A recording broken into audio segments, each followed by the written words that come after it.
Over 100 families have been evacuated after FIVOLCS raised the alert level over Taal volcano. But some residents in affected communities still refuse to leave their homes.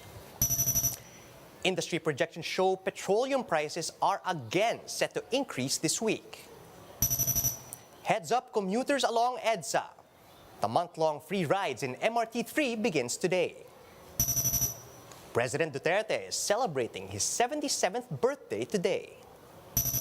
And college basketball action returns to the UAAP as season 84 opens with a quadruple header.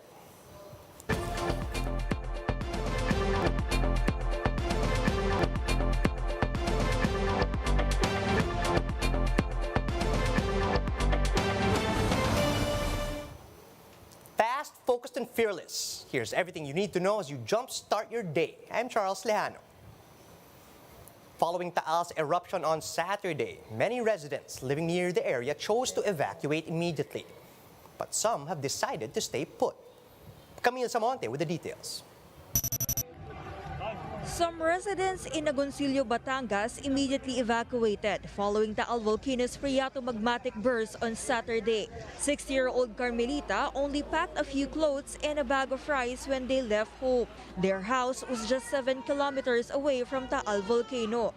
Siyempre ho kami ay talagang lumikas at baka nga ho kami abutin ng ang iba nga ho sa may banyagay na ulan na ng putik.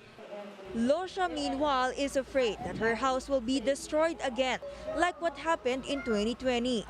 Napakahirap po sa kalooban. Nababago gawa bahay nyo tapos gayon mangyayari. Despite the threat of Taal Volcano, some residents opted to stay at their homes, like Gigi, who still opened their eatery. Dahil pagka po naman nasa bakuitan, wala po naman pakita. Ano pong aming financial pagkagayon po. Pagka po na ito, nakita kahit kakunti. Livestock farmers also went back to their homes to feed their animals. They said they cannot just abandon their livelihood. Mahirap, may maiwan ng hayop. Narito ang aming hanap buhay. Natatakot. Hindi natin masasabi kung kailan puputok ulit.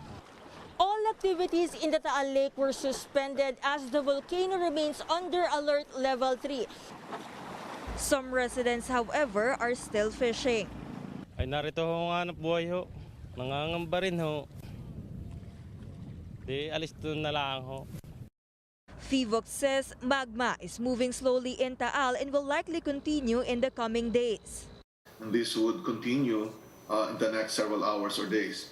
We have not seen the uplift of the volcano island, which would warrant interpretation of the possible magma from depth rising towards the surface. The agency warns those residents still not evacuating to be alert and prepare their vehicles in case the situation escalates. For News 5, Camille Samonte, We Are One News. In other news, Unioil forecasts another oil price increase starting this week on March 29. Unioil predicts diesel prices to soar by up to 8 pesos and 30 centavos per liter. While they also forecast that gasoline prices may increase by up to 3 pesos and 10 centavos per liter. Heads up commuters, the month-long free MRT rides program begins today. Everyone can enjoy free MRT rides from today to April 30, following the completion of the MRT Line 3's rehabilitation. MRT's General Manager Michael Capati says the end-to-end trip from North Avenue to Taft Avenue and back now only takes about 40 minutes from over an hour in the past. But aside from promoting the quote, improved services of MRT, the Free Rides program is seen to help ease the burden of Filipino workers amid inflation and rising fuel prices.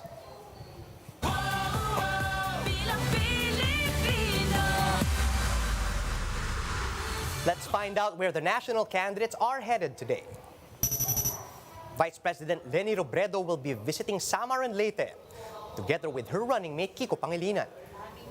The tandem is scheduled to meet with some church officials, and they will also hold campaign rallies in Calbayo, Catbalogan, and Catarman.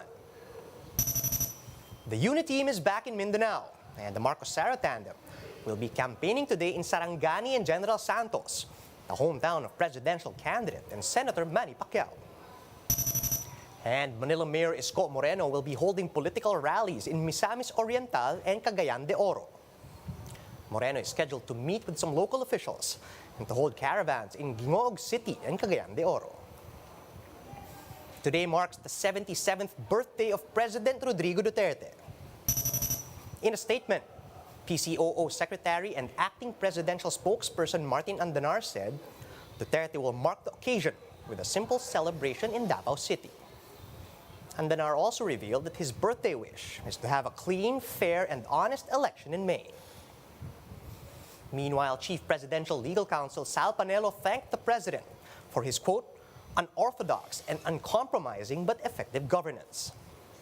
Panelo also praised Duterte for, quote, laying the foundations of a stable economic through appropriate legislation, economic measures, and infrastructure projects.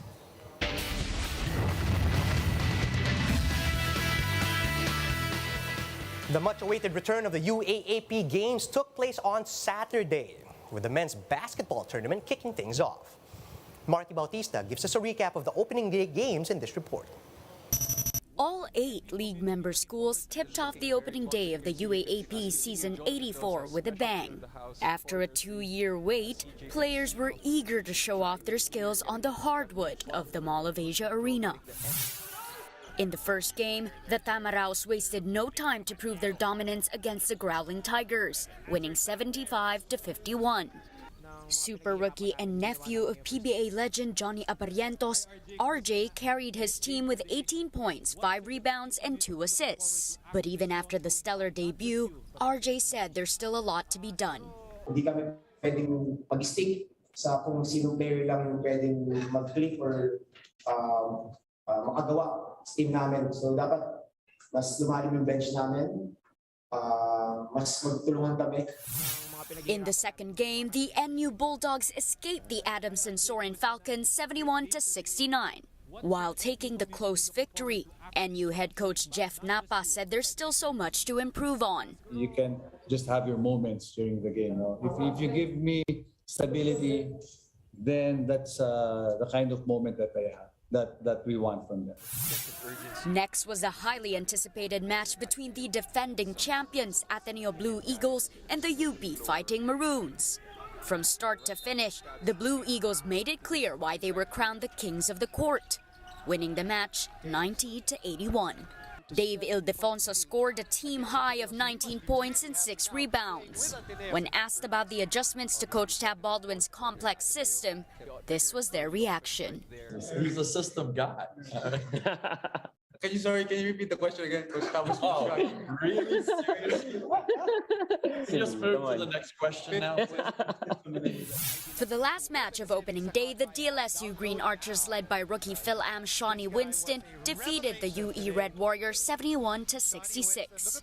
Winston led the way for DLSU with a game high of 22 points and 6 rebounds. I was really excited to play this game in the UAAP, just a new country and a new environment.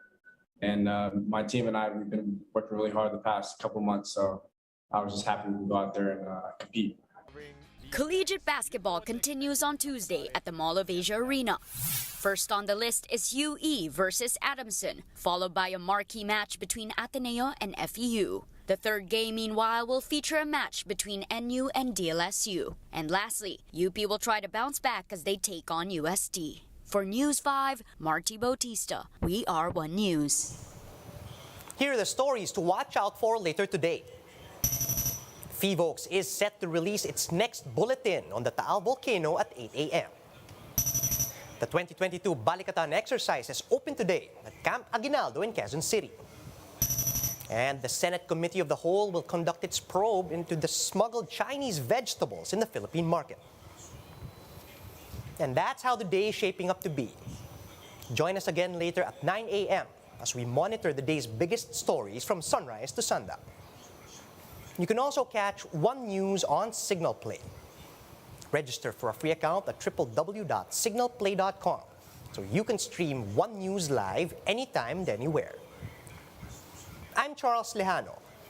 Mask on, wash hands, and stay safe, Philippines. We are One News.